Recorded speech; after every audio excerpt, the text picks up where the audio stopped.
Hello বন্ধুরা, গোপাল রান্নাঘর থেকে তোমাদের সাদর আমন্ত্রণ জানাচ্ছি।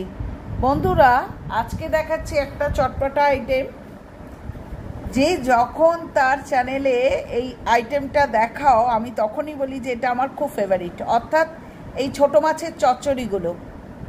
তো সেদিন কিছু দেশি ট্যাংরা নিয়ে এসেছিলাম 300 গ্রাম মতো। তো সেই ঠিক করলাম সেই দেশি ট্যাংরার চচ্চড়ি খাবো।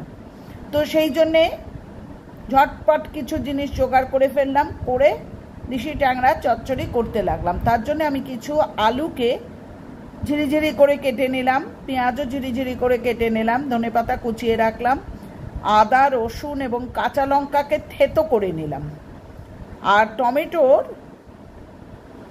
ক্রাশারে টমেটোটাকে বেশ ভালো করে ঘষে নিলাম। আচ্ছা, এই চচ্চড়ি ধরনের জিনিসগুলো কিন্তু সর্ষের তেলে ভালো হয়। এবার কড়াইতে বেশ 3 চামচ থেকে 3.5 চামচ সর্ষের তেল দিলাম, তেলটাকে কষকষে করে গরম হতে দিলাম।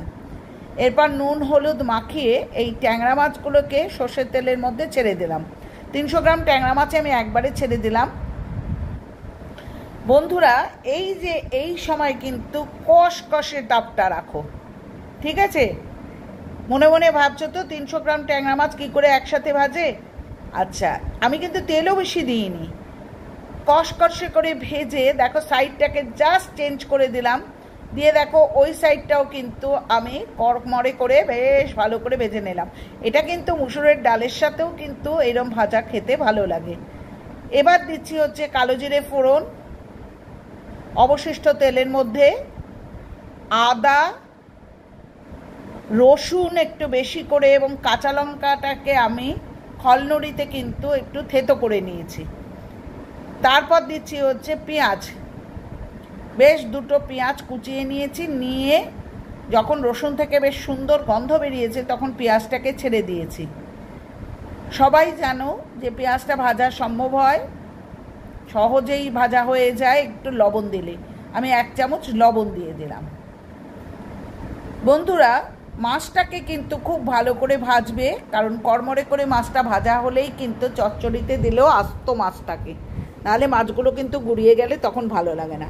দেখেছো, আমি বলেছিলাম আলুগুলো সরু সরু কুচিয়ে নিয়েছি। এবার আলুগুলোকেও কিন্তু আমি কিন্তু বেশি তেল ইউজ করি না, কারণ আমার ভালো লাগে না, বেশি তেল ইউজ করা স্বাস্থ্যের পক্ষেও ভালো নয়। সুতরাং দেখলে আমি কতটুকু তেলের মধ্যেই কাজ করছি। এবার আলুটাকে খুব ভালো করে ভাজতে লাগলাম। এখানে একটা ছোট্ট টিপস দিই, আলুটাকে কিন্তু খুন্তির সাহায্যে দেখে নেবে যে আলুটা ভাজা হয়ে গেছে কিনা, অর্থাৎ আলুটা নরম হয়ে গেছে কিনা, তারপরে কিন্তু টমেটোটা দেবে। কারণ টমেটোটা যখনই আগে দিচ্ছ তখনই কিন্তু আলুটা সেদ্ধ হয় না। দেখেছো মশলার মধ্যে কি দিলাম?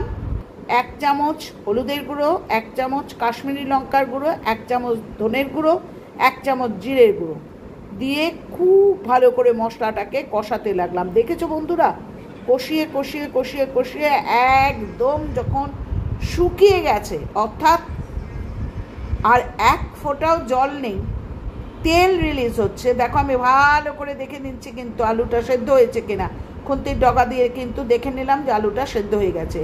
আচ্ছা, এখানে কিন্তু আমি কাঁচা লঙ্কা অফ ক্যামেরাতে 3টে কাঁচা লঙ্কা কিন্তু ছেড়ে দিয়েছি, ঝাল ঝাল না হলে কিন্তু চচ্চড়ি মচ্চড়ি ভালো লাগে না। এরপর গরম জল করে কিন্তু অল্প গরম জল দিয়েছি, বেশি দেবে না, কারণ আলুটা তো আমার সেদ্ধ হয়ে গেছে, সুতরাং আর বেশি দেওয়ার প্রশ্ন নেই। এখানে কিন্তু আমি যে ট্যাংরা মাছগুলো ভেজে রেখেছি, দেখেছো একটা মাছও কিন্তু আমার ভাঙেনি, সেই মাছগুলো কিন্তু আমি এর মধ্যে দিয়ে দিলাম। বন্ধুরা, এখানে একটা কথা বলতে ভুলে গেছি, আমি 2-3 দানা মানে খুব কম চিনি কিন্তু একটু দিয়ে দিয়েছি, যেহেতু আমি টমেটো দিয়েছি।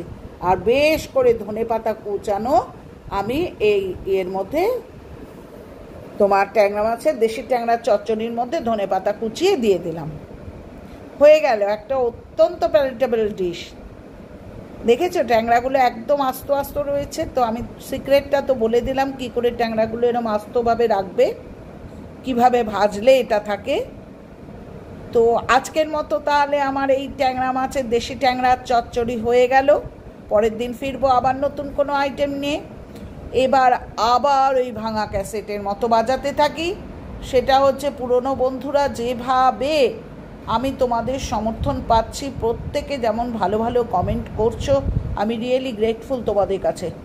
আমি ইউটিউব থেকে আবারও বলছি, কী পাবো জানি না, কিন্তু তোমাদের মতো অনেক ভালো বন্ধু, অনেক, আমি একদিন নিশ্চয়ই বলবো, সবার নাম বলবো, তবে এক্ষুনি নয়, তার জন্য একটু বাদে, যারা আমাকে সত্যি অসম্ভবভাবে ইন্সপায়ার্ড করো। আর নতুন বন্ধুরা, তোমাদের কাছে রিকোয়েস্ট করি, তোমরা চ্যানেলটাকে সাবস্ক্রাইব করো, লাইক করো, কমেন্ট করো, শেয়ার করো।